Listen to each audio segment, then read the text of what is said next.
Welcome back. ఇక కార్యకర్తల అభివృద్ధి లక్ష్యంగా మహానాడు జరుగుతోందని అన్నారు శాప్ చైర్మన్ రవినాయుడు. టీడీపీలో సామాన్య కార్యకర్త కూడా ఉన్నత అవకాశం వస్తుందనడానికి తానే ఒక ఉదాహరణగా కూడా రవినాయుడు చెప్పారు. కష్టకాలంలో కార్యకర్తలను ఆదుకున్న నాయకుడు నారా లోకేష్ను వర్కింగ్ ప్రెసిడెంట్గా చూడాలని కోరుకుంటున్నట్లుగా రవినాయుడు తెలిపారు. కడపగడ్డ వైఎస్ జగన్కి అడ్డా కాదని గత ఎన్నికల్లోనే నిరూపితమైందని, ఇక టీడీపీకి కంచుకోటగా మారుతుందని అంటున్న శాప్ చైర్మన్ రవినాయుడుతో మహానాడు ప్రాంగణం నుంచి ఐ న్యూస్ ప్రతినిధి వర్మ ఫేస్ టు ఫేస్. కడపలో మహానాడు వేడుకలు ఘనంగా ప్రారంభమయ్యాయి. తొలి రోజు అధినేత చంద్రబాబు అధ్యక్షోపన్యాసం కూడా పార్టీ క్యాడర్కి ఎంతో జోష్ నింపిందని చెప్పొచ్చు. మనతో పాటు శాప్ చైర్మన్ రవినాయుడు ఉన్నారు. సార్ చెప్పండి, ఎలా జరుగుతుంది ప్రస్తుతం మహానాడు? ఎంతమంది ఈ మహానాడు ఈ 3 రోజుల్లో ఎంతమంది శ్రేణులు వచ్చే అవకాశం ఉంది? ఒక సముద్రాన్ని తలపిస్తుంది. కార్యకర్తలు నాయకులకు సంబంధించి ఇన్విటేషన్స్ వెళ్ళాయి. అయితే కడపలో జరుగుతున్న మహానాడుకి ఇంతకుముందు జరుగుతున్న మహానాడులు, నేను ఇది 18వ మహానాడు చూస్తున్నాను, ఎక్కడా లేని ఉత్సాహంతో ఈరోజు మళ్ళీ అధికారంలోకి వచ్చాం. అధికారమైన మామూలు అధికారం కాదు, 100%లో 90% స్ట్రైక్ రేట్తో అధికారంలోకి వచ్చాం. ముఖ్యంగా తెలుగుదేశం పార్టీ పెట్టిన తర్వాత ఈ స్థాయిలో కడప జిల్లాలో సీట్లు రావడం, ఆ ప్రజలకు మేము కృతజ్ఞతలు తెలపాలనుకుంటే ప్రజలే వచ్చి కృతజ్ఞతలుగా, ఎందుకంటే ఇలాంటి నాయకత్వం కావాలని చెప్పి మీరు ఏ నగరంలో ఏ వార్డులో చూసినా, ఏ ఏరియాలో చూసినా, ఏ సెంటర్లో చూసినా ఈరోజు పసుపుమయమయ్యే పరిస్థితి ఈరోజు నెలకొనుంది. ఇప్పటికే స్వాగత ఉపన్యాసం గారు అయింది. చంద్రబాబు నాయుడు గారి కార్యకర్తలను ఉద్దేశించి కూడా ఇప్పటికే మాట్లాడారు. నాయకులందరూ కూడా వాళ్ళు రాష్ట్ర పార్టీ అధ్యక్షులు స్వాగత ఉపన్యాసం కూడా చేశారు. ఈరోజు ఒక మంచి సంకేతాలతో అభివృద్ధి ఒక పక్క, సంక్షేమం ఒక పక్క, దాంతోపాటు కార్యకర్తల ఈసారి భిన్నంగా ప్రభుత్వం అధికారంలో ఉంటే పదిసారి అంటే కార్యకర్తల పార్టీగా టీడీపీకి గుర్తింపు ఉంది. ఎందుకంటే ఇక్కడ కింద స్థాయిలో పనిచేసే కార్యకర్త కూడా మంచి పొజిషన్లో ఉంటారు. ఉదాహరణకి మీరు కూడా ఉదాహరణగా చెప్పుకోవచ్చు. ఇప్పుడు ఈరోజు శాప్ చైర్మన్గా ఉన్నారు. అయితే ఈసారి కార్యకర్తల కోసం కార్యకర్తే అధినేత అన్నట్టుగా ఒక కొత్త విజన్తో ఒక 6 సూత్రాల్లో ఇది ఒక ప్రధానంగా కార్యకర్తల సంక్షేమం కోసం నారా లోకేష్ ప్రవేశపెట్టినట్టున్నారు. ఏంటి ఆ పథకం? ఏంటి కార్యకర్త అధినేత? ఆ పేరు ఎందుకు, దేనికి పెట్టారు? ఏంటి ఆ పథకం గురించి చెప్పండి. ఈ పార్టీ మొన్న 5 ఏళ్ళు మీరు చూశారు ఎంతమంది కార్యకర్తలని చంపిందో వైసీపీ ప్రభుత్వంలో. జాతీయ తెలుగుదేశం పార్టీ కార్యాలయాలు పగలగొట్టారు, అక్కడున్న కార్యకర్తల తలలు పగలగొట్టారు, అక్కడున్న ఆఫీస్ సిబ్బందిని తలలు పగలగొట్టారు. అయినా ఒరవలేదు, బెరవలేదు, పోరాటం చేశారు, నిలబడ్డారు, నిలదొక్కున్నారు. ఎంతోమంది నాయకులు ఈ పార్టీ వదిలి వెళ్ళినా కార్యకర్తల మటుకు ఎప్పుడూ వెళ్ళలేదు. ఇది కార్యకర్తల పార్టీ, కార్యకర్తల నిర్ణయమే ఇక్కడ జరుగుతుంది. ఇది కార్యకర్త అధినేత అనే నినాదంతో వెళ్తున్న ఈ దేశంలో కాదు ప్రపంచంలో ఏకైక పార్టీ ఏదైనా ఉందంటే తెలుగుదేశం పార్టీ. దాంట్లో భాగంగానే మొన్న కార్యకర్తల యొక్క త్యాగాలకు ప్రతిరూపమే కార్యకర్త అధినేతగా ఈరోజు మేము ప్రకటించడం జరిగింది. లోకేష్ గారు కూడా మొదటి నుంచి కార్యకర్తల కోసమే ఆయన నిలబడుతున్నారు. ఈరోజు అనేక సంస్కరణలు కూడా తీసుకొని వచ్చారు. ఈరోజు 5 లక్షల రూపాయలు ప్రమాద బీమా అయితేమి, కోటి సభ్యత్వాల విషయం అయితేనేమి, దాంతోపాటు ఏ కార్యకర్త ఏ సమస్య వచ్చిందని చెప్పుకున్నా వెంటనే స్పందించి దానికి తగ్గట్టుగా స్పందించే నాయకత్వం లోకేష్ గారి దగ్గర ఉంది. ఇలాంటి నాయకత్వం ఉండడం అనేది మేము కూడా కార్యకర్తలుగా మేము కూడా అదృష్టంగా భావిస్తున్నాం. నారా లోకేష్ని ఈసారి వర్కింగ్ ప్రెసిడెంట్గా నియమించే అవకాశం ఉందన్న ప్రచారం అయితే జోరుగా జరుగుతోంది. గతంలో నారా లోకేష్ ఎన్నో హేళనలు ఎదుర్కొన్నారు. ఆ తర్వాత చూసాం గత ఎన్నికల్లో ఆయన కష్టపడటం, యువగలం పేరుతో ముందుకు రావడం, పార్టీని ముందుండి నడిపించడం. ఈసారి నారా లోకేష్ని ఏ పొజిషన్లో చూడొచ్చు? అంటే కార్యకర్తలు కానీ చాలా వివిధ రకాల మినీ మహానాడుల్లో ఆయన వర్కింగ్ ప్రెసిడెంట్గా చేయాలని మీరు అధ్యక్షుడి దగ్గరికి చెప్పుకున్నారా? మా అందరి అభిష్టానం, మా కోరిక లోకేష్ గారిని జాతీయ వర్కింగ్ ప్రెసిడెంట్ చేయాలనేది మా అభిమతం. ఎందుకంటే కార్యకర్తల కోసమే ఆయన నిలబడ్డారు, కష్టంలో నిలబడ్డాడు. ఈరోజు అధికారంలోకి రావడానికి ఆయన పాదయాత్ర ప్రధాన భూమికి పోషించింది. దాంతోపాటు కార్యకర్తలకి కష్టం వస్తే వెంటనే ఫ్రాక్షన్ ఆఫ్ సెకండ్స్లో స్పందించి ఆయన మనుషులను పంపించి వాళ్ళ సమస్య పరిష్కారం అయ్యేలాగా చూస్తున్నారు.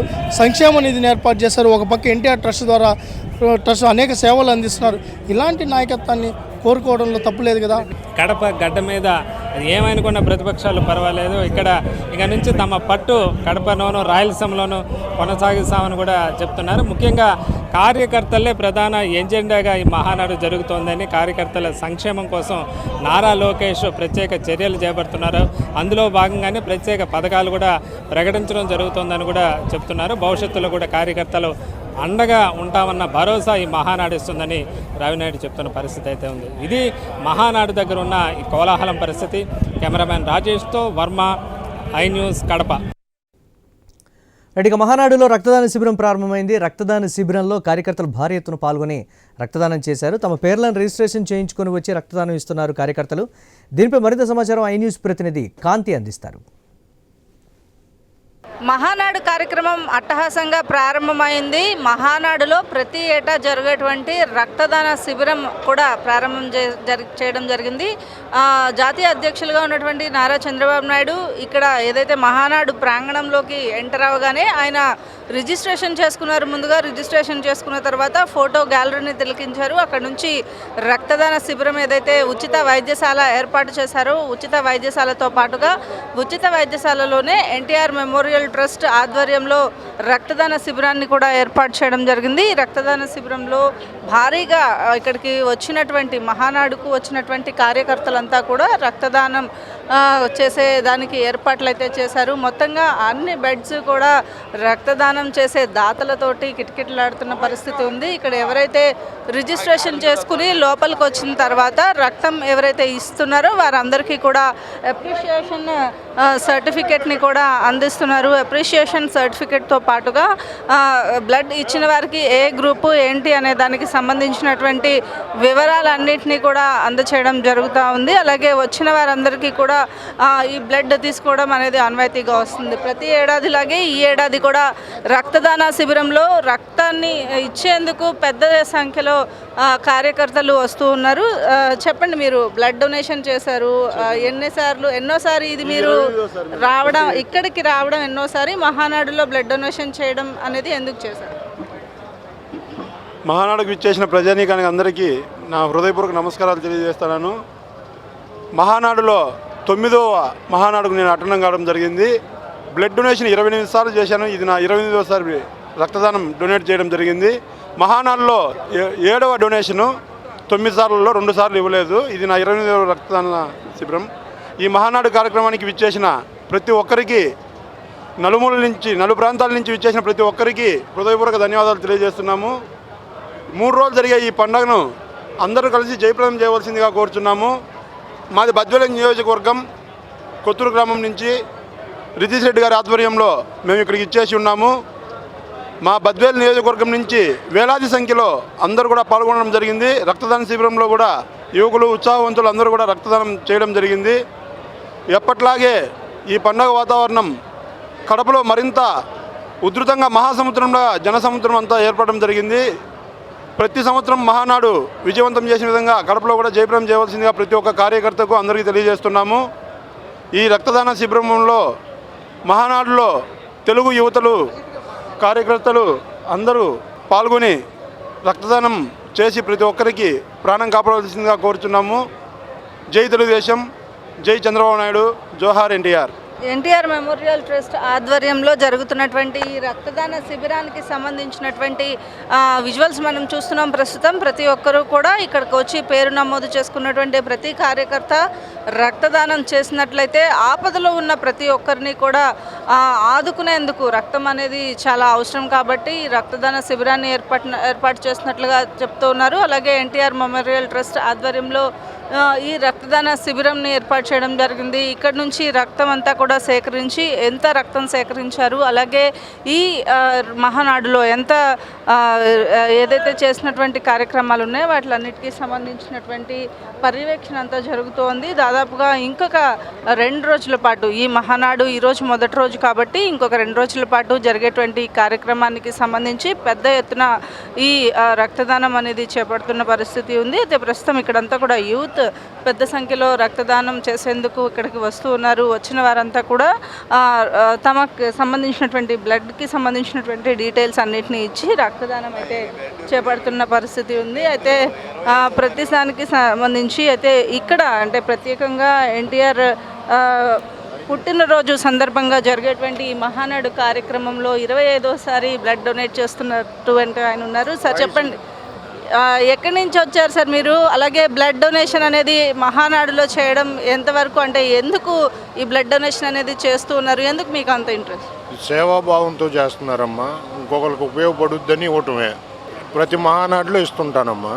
ఎన్నోసారి మీరు బ్లడ్ ఇక్కడ మహానాడుకి అటెండ్ అవుతూ ఉన్నారు? ప్రతి సంవత్సరం అటెండ్ అవుతానే ఉంటానమ్మా. సంవత్సరాల నుంచి మీరు టీడీపీ కోసం పార్టీ కోసం పనిచేస్తూ ఉన్నారు. అలాగే ఇంకా కూడా యూత్ కొంత ఇంకా ఎక్కువగా పార్టిసిపేట్ చేయాలంటే మీరేం సూచన చేస్తారు? మా పార్టీ పుట్టిన కాడి నుంచి పార్టీలోనే ఉన్నాం. యువతకి భవిష్యత్తు కావాలంటే టీడీపీ కావాలి. యువత భవిష్యత్తే టీడీపీ. ఎవరైతే యూత్ ఉన్నారో యూత్ అంతా కూడా ఈ రక్తదాన శిబిరానికి సంబంధించినటువంటి దాంట్లో పార్టిసిపేట్ చేయడం జరుగుతుంది. వచ్చిన వారందరి దగ్గర నుంచి కూడా ఈ బ్లడ్ డొనేషన్ అనేది స్వచ్ఛందంగా చేపడుతూ ఉన్నారు.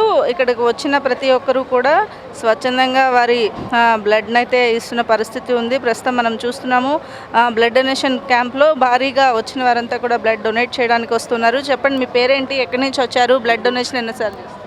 పిల్లి శ్రీనివాసులు రెడ్డి, కనిగిరి నుంచి వచ్చాము. ఇది 4వసారి బ్లడ్ డొనేషన్ చేస్తున్నాము. చంద్రబాబు గారు హయాంలో డాక్టర్ ఉగ్ర నరసింహారెడ్డి ఎమ్మెల్యే, కనిగిరి ఎమ్మెల్యేలో బ్లడ్ డొనేషన్ చేస్తున్నాము.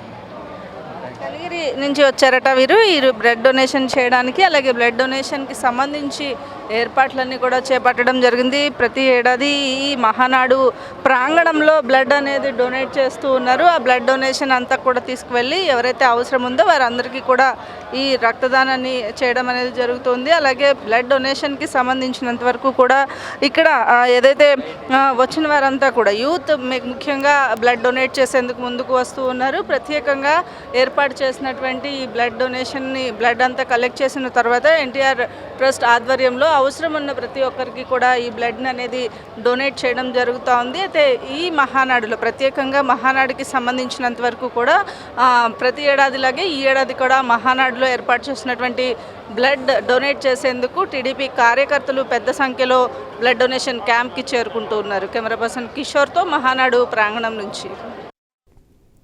రైట్, ఇక కడపలో టీడీపీ మహానాడు అంగరంగ వైభవంగా జరుగుతోంది. 3 రోజుల పాటు జరుగుతున్నటువంటి మహానాడు కార్యక్రమంలో వంటకాలు స్పెషల్ అట్రాక్షన్గా నిలిచాయి. రోజుకు 20 రకాలకు పైగా వంటకాలను అతిథులకు వడ్డించనున్నారు. మహానాడులో ఆంధ్ర, రాయలసీమ, తెలంగాణకు చెందిన ప్రత్యేక వంటకాలను రుచి చూపిస్తున్నారు.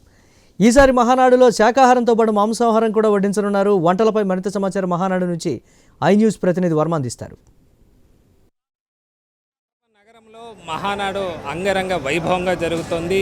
ఈ రోజు నుంచి 3 రోజుల పాటు జరగనున్న ఈ మహానాడు కార్యక్రమంలో స్పెషల్ అట్రాక్షన్గా వంటకాలు నిలిచాయని చెప్పచ్చు. రోజుకు 20 రకాలకు పైగా వంటకాలు ఇక్కడ వచ్చే అతిథులకు వడ్డిస్తున్నారు. కేవలం ఈ రాయలసీమలో ఇప్పుడు ప్రస్తుతం కడపలో జరుగుతున్న కారణంగా కడపనే కాకుండా వివిధ ప్రాంతాలకు సంబంధించిన వాళ్ళ రుచులకు వాళ్ళ అభిష్టాలకు అనుగుణంగా కూడా వంటకాలు సిద్ధం చేసిన పరిస్థితి అయితే ఉంది. ఇటు వెజ్, నాన్ వెజ్ తరహా మొత్తం రకరకాల వంటలు, భోజనాలతో పాటు పిండి వంటలు, ఇతరత్ర వంటలు కూడా ఇక్కడ చేసిన పరిస్థితి అయితే ఉంది. ప్రస్తుతం నేను మహానాడులో ఉన్న ఈ వంటశాల దగ్గర ఉన్నాను. ప్రస్తుతం మనం విజువల్లో చూస్తున్నాము. ఇక్కడ ఉన్న మొత్తం వంట సిబ్బంది మొత్తం కూడా నిత్యం 24 గంటలు కూడా శ్రమిస్తూ కూడా ఈ అతిథులకు పసందైన విందును అందించే దాంట్లో బిజీగా ఉన్నారు. వివిధ ప్రాంతాల నుంచి వీళ్ళంతా కూడా రావడం జరిగింది. మహానాడు అంటే సామాన్యమైన విషయం కాదు.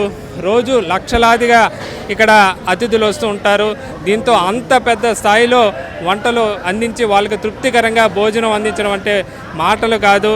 వాళ్ళందరికీ వాళ్ళ అభీష్టంగా వాళ్ళ ఇష్టానుగుణంగా చేయాలంటే కూడా అందుకు అనుభవజ్ఞులైన ఉండాలి. అలా గత కొన్నేళ్లుగా కూడా మహానాడులో వంట సంబంధించి ఇన్ఛార్జ్గా ఉంటూ వాళ్ళకు అతిథులు అభీష్టం వాటి గురించి పూర్తి అన్ని విషయాలు తెలిసిన వంటకు సంబంధించి ఇన్ఛార్జ్ కిలారు శివాజీ గారు ఉన్నారు. సార్ చెప్పండి, ఈసారి మహానాడులో ఎలాంటి వంటలు రుచి చూపిస్తున్నారు? నా పేరు కిలారు శివాజీ అండి, Ambika's catering and event organisation అండి. మేము విజయవాడ నుంచి గత 20 రోజుల నుంచి ఇక్కడికి వచ్చి 2000 మంది పనివారులతో వచ్చి మేము ఐటెంకి ఒక 20 మంది వంటవారు అలా ఏ ఐటెంకి ఆ ఐటెం డివిజన్ చేసి వితిన్ ది టైంలో మేము ప్రిపరేషన్ చేస్తూ మేము అనేక రకాల రుచుల్ని మేళవించి ఈ 2 రోజుల్లో తాపేశ్వరం కాజాలు, అల్లూరియా మైసూరుపాకులు, ఎన్టీ రామారావు గారికి ఇష్టమైన చక్కెర పొంగలి, మన డ్రై ఫ్రూట్ హల్వాలు, ఇలా స్వీట్లు చేస్తూ కోడిగుడ్డు, ఉలవచారు, దోసకాయ మటను, గోంగూర చికెను, ఇలా ఆంధ్ర స్టైల్ చికెన్ కర్రీ, ఇలా అనేక రుచులు మేళవింపజేసి మన ఈ రాయలసీమ వాసులకి ఇష్టమైన మాంసాహారాన్ని కూడా ఈ సంవత్సరం మహానాడులో పెట్టమని అధిష్టాన ఆదేశానుసారం మేము ప్రిపరేషన్ చేసి ఈ కార్యక్రమాన్ని చేస్తున్నాము. అందుట్లో కడపకి ఇది తొలి మహానాడు అవటం, అందరూ కూడా ఉత్సాహంగా ఊరేగింపుగా పండగ వాతావరణంలో జనం వేలాదిగా లక్షలాదిగా తరలి వస్తుంటే ఈ పండగ వైభవాన్ని చూడటానికి రెండు కళ్ళు చాలవనిపిస్తుంది.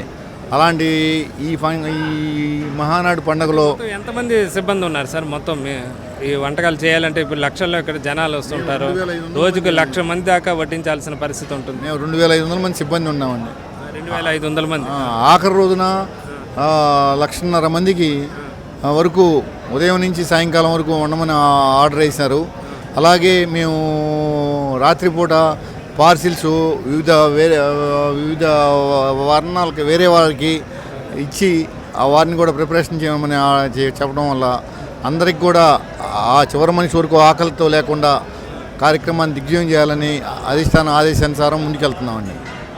వంటల ఐటెంలు అంటే ఇప్పుడు నాన్ వెజ్ ఈసారి చేస్తున్నారా? ప్రతి సంవత్సరం ఈ సంవత్సరం ప్రత్యేకంగా రాయలసీమ వాసులకి నాన్ వెజిటేరియన్ పెడతాం అయిందండి. ప్రతి సంవత్సరం మేము వెజిటేరియన్ భోజనాలు ఏర్పాటు చేసేవాళ్ళం.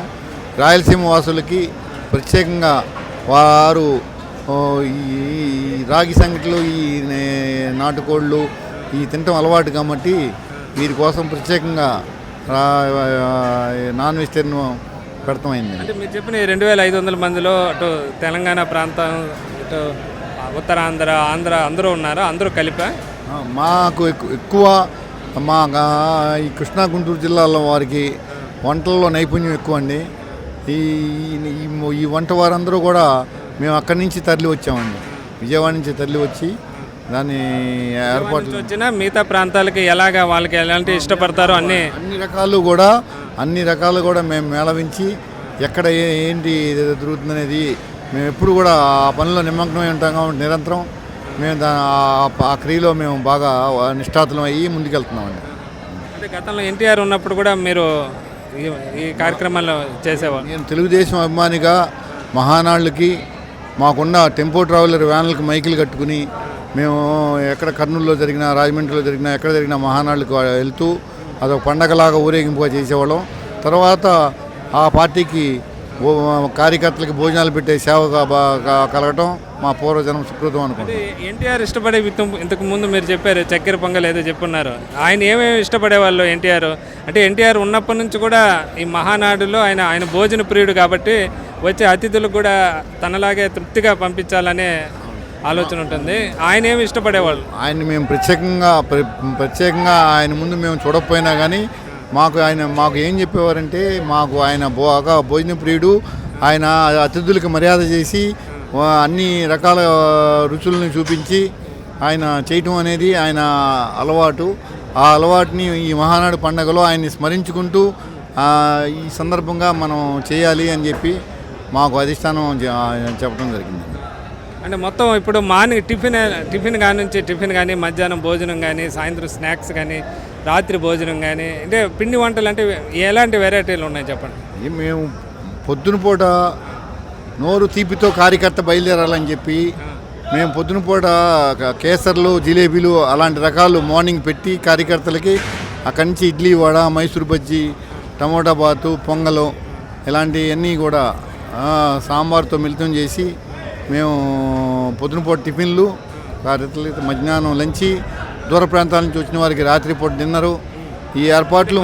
భోజనాలు ఎన్ని రకాల కూరలు, కొన్ని కూరలు పేరు చెప్పండి, కొన్ని వెరైటీలు. అంటే వెజ్, నాన్ వెజ్ మేళవించి ఒక 20 రకాలండి. మన ఉలవచారు చికెను, ఈ దోసకాయ మటను, గోంగూర చికెను, మైసూర్ బజ్జీ, టమోటా బాతు, పొంగలు ఇలాంటివన్నీ కూడా సాంబార్తో మిళితం చేసి మేము పొద్దునపూట టిఫిన్లు, కార్యకర్తలకి మధ్యాహ్నం లంచి, దూర ప్రాంతాల నుంచి వచ్చిన వారికి రాత్రిపూట డిన్నరు, ఈ ఏర్పాట్లు మధ్యాహ్నం భోజనంలో ఎన్ని రకాల కూరలు, కొన్ని కూరల పేరు చెప్పండి, కొన్ని వెరైటీలు. అంటే వెజ్ నాన్ వెజ్ మేళవించి ఒక 20 రకాలండి. మన ఉలవచారు చికెను, ఈ దోసకాయ మటను, గోంగూర చికెను, ఇవన్నీ కూడా వెజిటేరియన్తో కూడా మేళవించి 20 రకాలు పెడుతున్నారు. నాన్ వెజ్లో కూడా ఇవన్నీ కొన్ని రకాల వెరైటీలు, ఆంధ్ర రుచులు కానీ అదంతా మేళ, గోంగూర చికెన్, ఇప్పుడు మీరు చెప్పినట్టుగా దోసకాయ చికెను, అంటే ఇంకా ఎలాంటి ఉన్నాయి వెరైటీలు నాన్ వెజ్లోనే, కేవలం మటన్లోనే, చికెన్లోనే? అంతవరకే పెట్టమని అధిష్టానం ఆర్డర్ వేశారండి. అంటే వారు ఏంటంటే ఈ కడపలో తొలి మహానాడు కాబట్టి అభిమానులు లక్షలాదిగా తరలి వస్తారు. ఆఖరి మనిషి వరకు కూడా ఆకలి లేకుండా భోజనం పెట్టాలనేది కాన్సెప్ట్తో ముందుకెళ్ళండి, ఈ మహానాడు ప్రత్యేకత అది అని చెప్పి అందరూ కూడా కమిటీలో మంత్రులు, ఎమ్మెల్యేలు అందరూ కూడా అహర్నిశలు రేత్రింబోళ్ళు కృషి చేసి ఈ కార్యక్రమాన్ని వాళ్ళందరూ కూడా ప్లానింగ్ చేసి చెప్పడం వల్ల మేము ఇంత విజయవంతంగా చేయగలుగుతున్నాం. కానీ ఇది ఒక్కరే కృషి కాదండి, సమిష్టి కృషి. ఇప్పుడు ఏమన్నారు, మీ ఫీడ్బ్యాక్ ఎలా వచ్చింది? ఆల్రెడీ స్టార్ట్ అయినాయి టిఫిన్లు అంతా కూడా స్టార్ట్ అయినాయి, ఏం చెప్తున్నారు తిన్నవాళ్ళు? అసలు మేము మనం ప్రేమ రంగరించి వడ్డిస్తే ఆ ప్రేమ మిళితమై ఉంటే ఎన్టీ రామారావు గారి ఆశీర్వాదం, చంద్రబాబు నాయుడు గారి ఆశీర్వాదం, మా యువ రక్తం లోకేష్ బాబు ఏర్పాట్లు, వీటన్నిటి వల్ల ఈ ఆటోమేటిక్గా ఏ లోపం జరగదండి. కార్యకర్త అత్యుత్సాహంగా జెండా ఎగరేసుకుంటూ పరిగెత్తుకొచ్చి కార్యక్రమంలో పాల్గొంటారండి.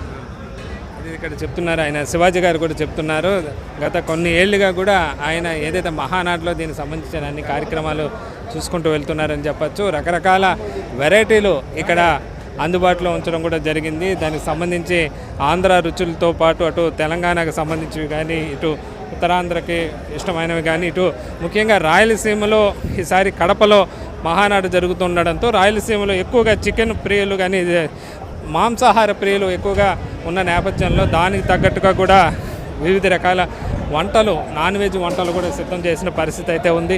ఒకసారి ఇంకా ఎలాంటి వంటలు ఉన్నాయో, ఆ ఐటెంలు ఏంటో కూడా ఒకసారి చూసే ప్రయత్నం కూడా ఒకసారి చేద్దాం. దాదాపు 2,500 మంది వంట సిబ్బంది ఇక్కడ వంటలు చేస్తున్న పరిస్థితి, వివిధ రకాల వెరైటీలు అందిస్తున్న పరిస్థితి అయితే ఉంది. ఇక దీనికి సంబంధించి కూడా రకరకాల పిండి వంటలను అందుబాటులో ఉంచారు. తాపేశ్వరం కాజా అని, అల్లూరయ్య మైసూర్ పాకు, అలాగే చక్కెర పొంగలి, ఫ్రూట్ హల్వా, ఇలాగా ఇతర రకాల అనేక రకాల మిఠాయిలు తయారు చేస్తున్న పరిస్థితి అయితే ఉంది. అలాగే ఈ వంటలను కూడా ప్రత్యేకించి మంత్రులు కూడా స్వయంగా పర్యవేక్షిస్తున్నారు. బీసీ జనార్దన్ రెడ్డి కానీ, అనగాని సత్యప్రసాద్ కానీ ఎప్పటికప్పుడు వచ్చి ఎలాంటి రుచులు ఉన్నాయని చెప్పి కూడా ప్రత్యేకంగా ఇక్కడ చూసి వెళ్తున్న పరిస్థితి. ఇక చూస్తే మెనూ కూడా ఒకసారి మనం పరిశీలిస్తే కూడా ఉదయం కేసరితో పాటు పొంగలి, ఇడ్లీ, టమాటా బాతు, కాఫీ, టీ లాంటి అల్పాహారంలో అందిస్తున్నారు. అలాగే మాంసాహారంలో చూస్తే ఏదైతే ఆంధ్ర స్పెషల్ గోంగూర చికెన్ కానీ, ఆంధ్ర స్టైల్ చికెన్ కర్రీ కానీ, ఎగ్ రోస్ట్ కానీ, రోటి పచ్చడి కానీ, తెల్ల అన్నము, ప్లెయిన్ బిర్యానీ కానీ, సాంబారు, ఉలవచారు, మామిడికాయ పచ్చడి, పెరుగు లాంటివి కూడా అందిస్తున్నారు. అలాగే దోసకాయ చికెన్ కాసేపటి క్రితమే మనకు వంట మాస్టర్ శివాజీ ఆయన కూడా ఇంకోరగా ప్రత్యేక వేయటం చెప్పారు. మనం విజువల్లో చూస్తున్నాం. దానికి సంబంధించి కూడా ప్రత్యేకంగా ఎగ్ కర్రీకి సంబంధించి కూడా దాన్ని రెడీ చేసి ఈ వంటశాల నుంచి అక్కడికి వడ్డించడానికి తీసుకువెళ్తున్న పరిస్థితి అయితే ఉంది. ఆంధ్ర స్పెషల్ గోంగూర కూడా మనం చూస్తూ ఉన్నాము. ఇలా రకరకాల వంటలు ఇక్కడ ఉన్నాయి. అలాగే ఇక ఈ నాన్ వెజ్ కాకుండా వెజ్లో కూడా గోంగూర పూల్ మఖానా అని, ప్లెయిన్ బిర్యానీ అని, టమాటా పప్పు అని, తెల్లన్నము, రోటి పచ్చడి, అలాగే చిప్స్, ములక్కాయ టమాటా గ్రేవీ, బెండకాయ బూందీ, ఇలాగా అనేక రకాల వెరైటీలు ఉన్నాయి. అలాగే సాయంత్రం స్నాక్స్ కూడా ప్రత్యేకంగా ఇక్కడ అందిస్తున్న పరిస్థితి. స్నాక్స్లో కాఫీ, టీతో పాటు కార్న్ సమోసా, బిస్కెట్లు, పకోడీ, మిర్చి బజ్జీలు కూడా ఇక్కడ వచ్చే ఏదైతే ఆహ్వానితులు ఉన్నారో వాళ్ళకి అందివ్వడం జరుగుతుంది. ఇంకా నైట్ పూట వంకాయ బఠానీ స్పెషల్, అలాగే ఆలు ఫ్రై, పెసరపప్పు చారు, రోటి పచ్చడి, పెరుగు, ఇలా మనం చెప్పుకుంటూ పోతూ ఉంటే ఇంకా వాటికి అంతే లేని అన్నట్లుగా కూడా ఇక్కడ వంటలు ప్రత్యేకంగా రెడీ చేస్తున్నారు.